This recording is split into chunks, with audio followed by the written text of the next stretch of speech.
Considering how good milk is for your bones, it makes perfect sense why they want you to leave a glass outside your door and for you to hide. I'm Barry Biev, this is Baile na Gótrin Radio, keeping you company in the small hours until the end.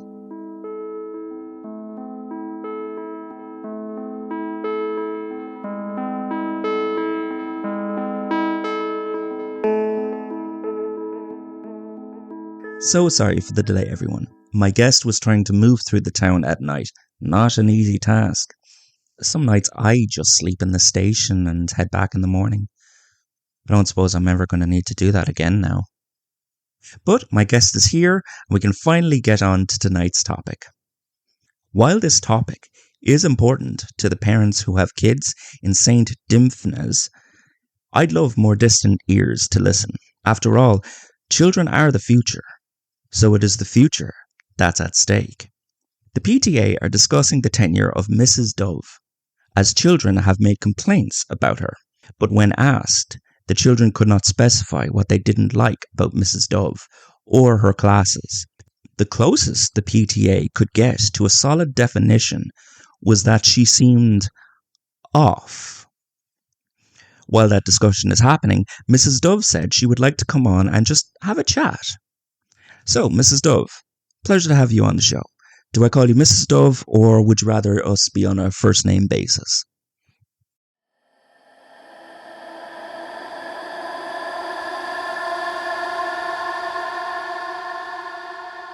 A very good point. Mrs. Dove it is. So, Mrs. Dove, tell us a bit about yourself.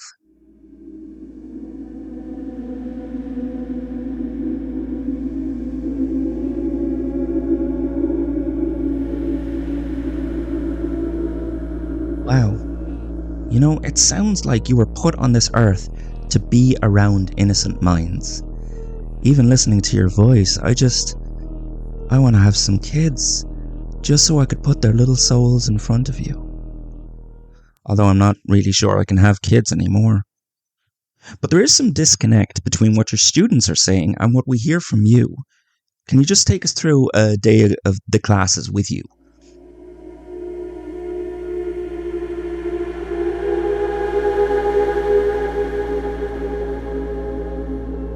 Now, see, that alone, I'd have to tell the PTA to keep you on board for years and years and years. But that doesn't explain your students' discomfort around you. Do you have any theories as to why your students have requested to change teachers or sometimes even schools? No, that's something different. Kids not liking school is a separate thing. This is fear. Fresh, tender and raw, and it is directed at you. Do you have any theories on that specifically?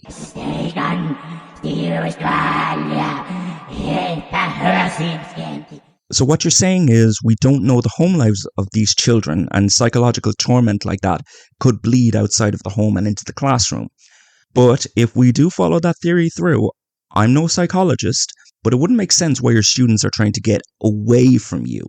The classroom is one of the only few, if not the only refuge from home for those children that young. And I am not finished. If we boil down what you're saying to a sentence, you are saying children are too psychologically damaged to make accurate distinctions between what is a threat and what is not. Multiple children, separate families, and you're blaming the kids on this one? Mrs. Dove, you sit down right now. You have no idea what I'm capable of. You need to think long and hard about your next move.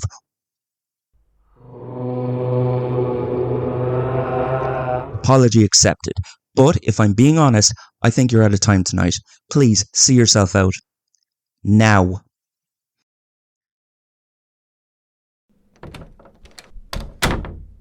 So, to everyone listening tonight, Mrs. Dove has pleaded her case, and while I don't have a child in St. Dymphna's and I don't want to influence people's decision, I am unsettled by what I've heard tonight. Parents, teachers, I know you'll make the best decision for the students. And to the students, there is an astounding amount of bravery shown here. We've all seen nasty people do nasty things and give us nasty nightmares. And what we're told to do is tell a teacher. But to tell on a teacher, that shows independence, it shows courage, and it shows that you'll stand up to scary things. Well done. I think the future is in safe hands, if it's in yours. Speaking of scary things, I'd like to address some notes our town's residents have been worried about. Specifically, worried about me. We've had townsfolk concerned about how I'm taking Alice's disappearance. They're worried that I'm not processing. They're worried that people may take advantage of me as well, but that's never going to happen again. And while my heart warms to the idea of so many people concerned for me, you're all wrong.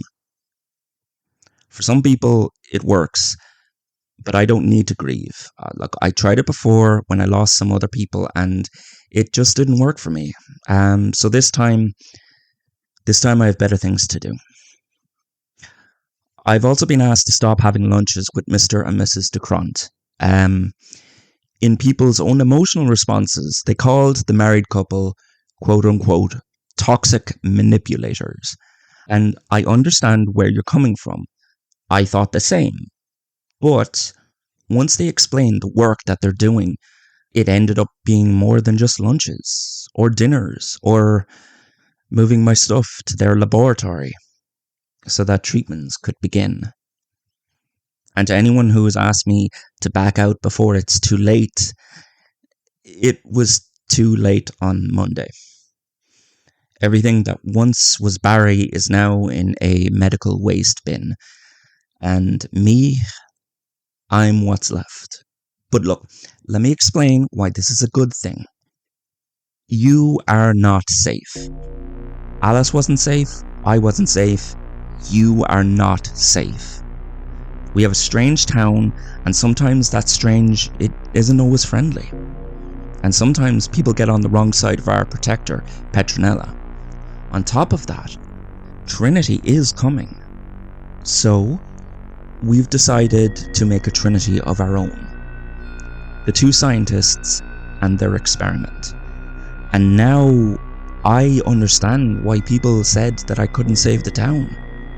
Because I didn't have the power, but now I've been grafted and spliced and cut with Baile and Gótrin's best and brightest, so that I will never lose anyone ever again.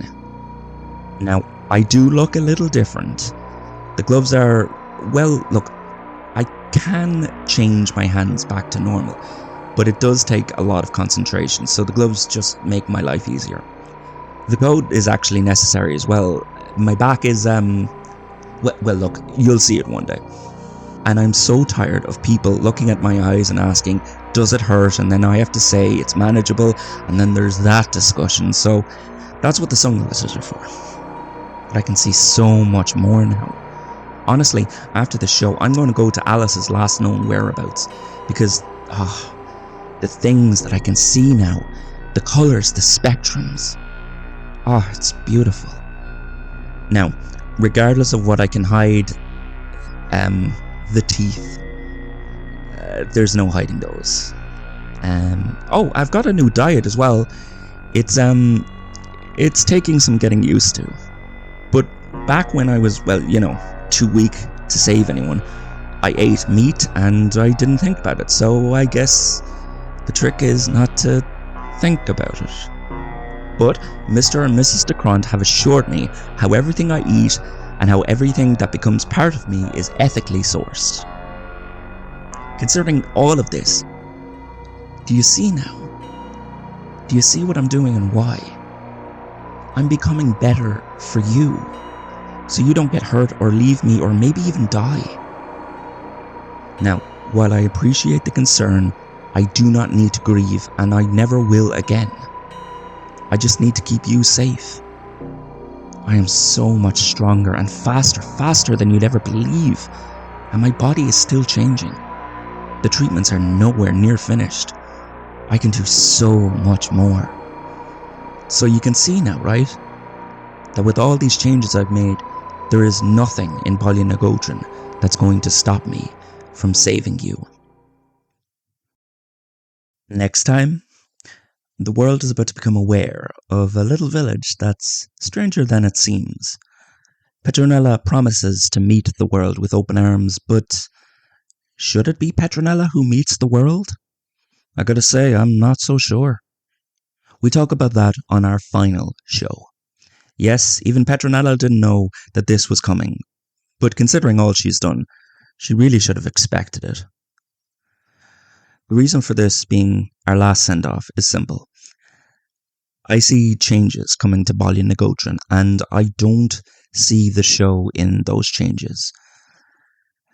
And this place, it's got too many ghosts. So for the second last time, I'm Barry Biev, you've been Baile na Gótrin, and we've kept each other company in the small hours. And by the end of the next show, it's all going to end.